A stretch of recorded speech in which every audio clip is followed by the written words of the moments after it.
At night, as I lay down and closed my eyes, I felt surrounded by endless darkness. In those quiet moments, I couldn't help but wonder what happens when we die. It took me years to find part of the answer. By then, people had started calling me the shepherd, as I oversee tenant farmers. Comparing sheep's wool and milk to a farmer's harvest is simple, but what about the meat? Don't worry, my role doesn't involve anything disturbing. It is simply to ensure that everything a person leaves behind is returned to nature. According to the law of conservation of energy, energy can neither be created nor destroyed. It only transforms or moves between objects.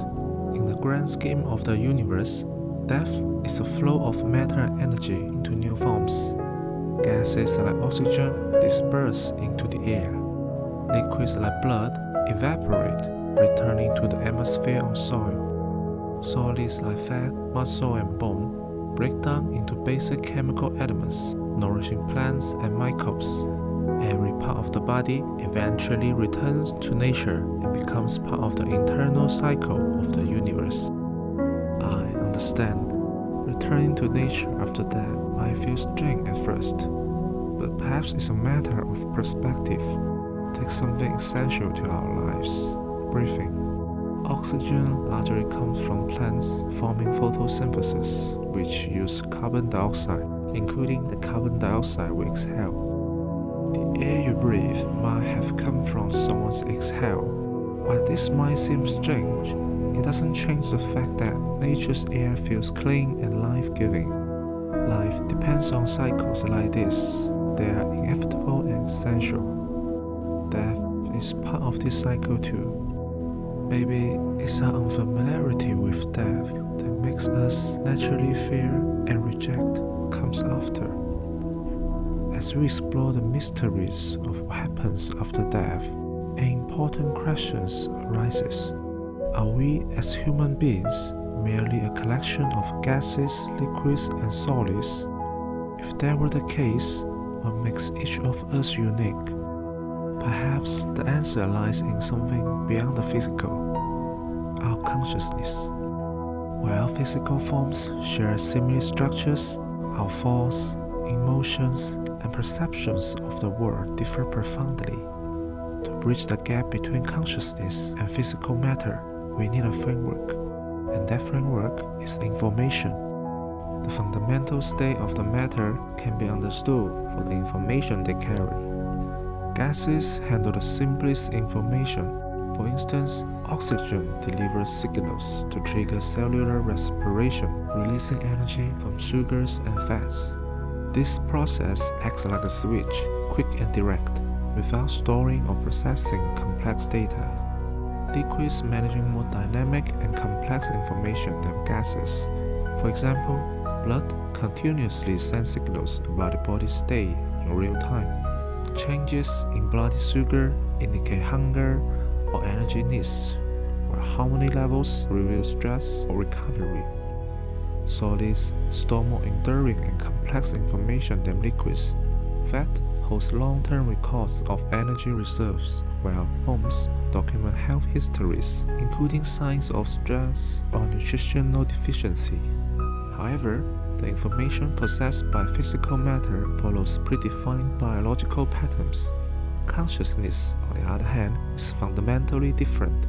It integrates signals from physical systems while also interpreting, expanding, and creating entirely new information, demonstrating complexity and flexibility far beyond that of physical matter. Imagine when you see a tiger. Oxygen provides the instruction to activate muscles. Blood transmits signals about the body's energy needs to prepare for action. And bones, based on their records, guide a range of movements the body can perform. Consciousness, however, goes further.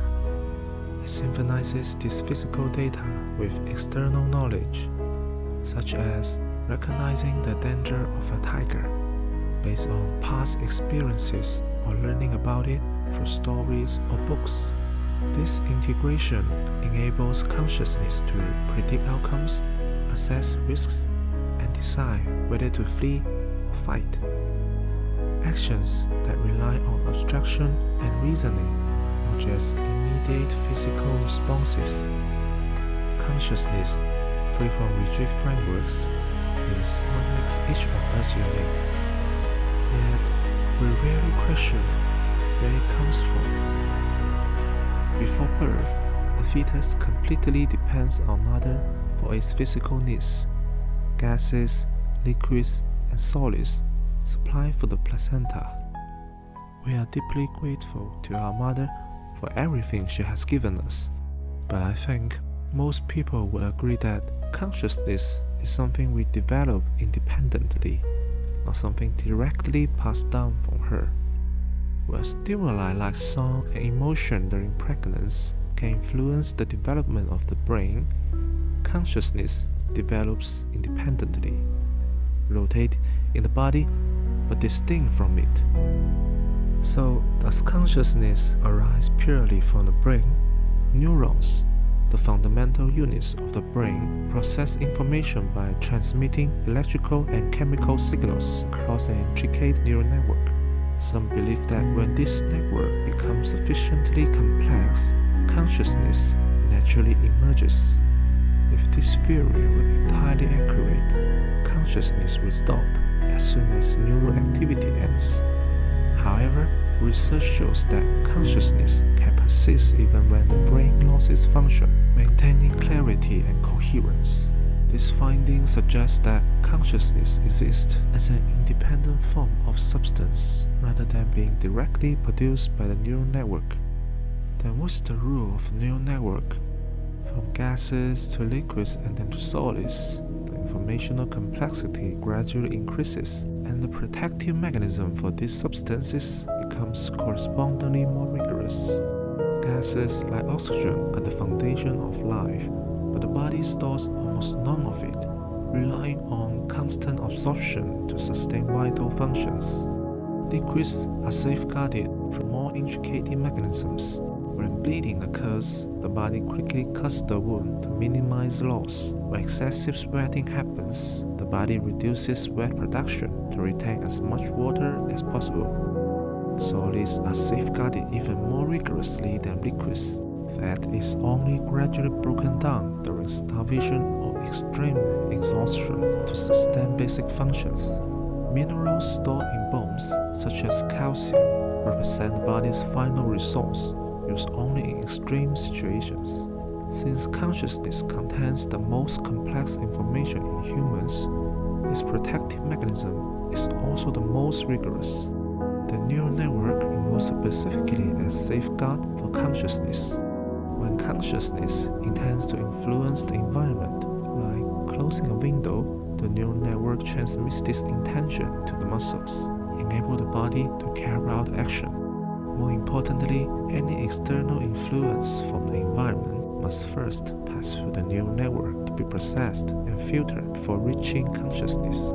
This ensures that consciousness is not overwhelmed by chaotic external stimuli. For example, when we hear loud noises, the neural network selectively extracts relevant information and translates it into content that consciousness can understand. In other words, the neural network acts as an interface between consciousness and the external world, facilitating interaction with the surrounding environment while shielding it from external disturbances, thereby preserving the independence of our consciousness. So what happens when we die? If consciousness is an independent substance, then after death, when the nerve system stops functioning, its protective barrier falls away. Consciousness detaches from the body, diffusing into nature. It doesn't disappear, it becomes part of the universe's vast network of information. We select young people from nearby villages, using special medicine that consumes the potential to enhance the consciousness. This is the price they pay to live here. As a shepherd, my role is to nurture this growth, ensuring the enhanced consciousness automatically enriches the region. In a way, it's like farming, where legumes are plowed back into the soil to enrich it for future growth. Yesterday, I heard about your passing. As part of my duties, I must review the belongings of the deceased and erase anything written to prevent information from leaking outside. When I checked your belongings, I found your journal. Although I understood your longing to be remembered, I cannot preserve your story.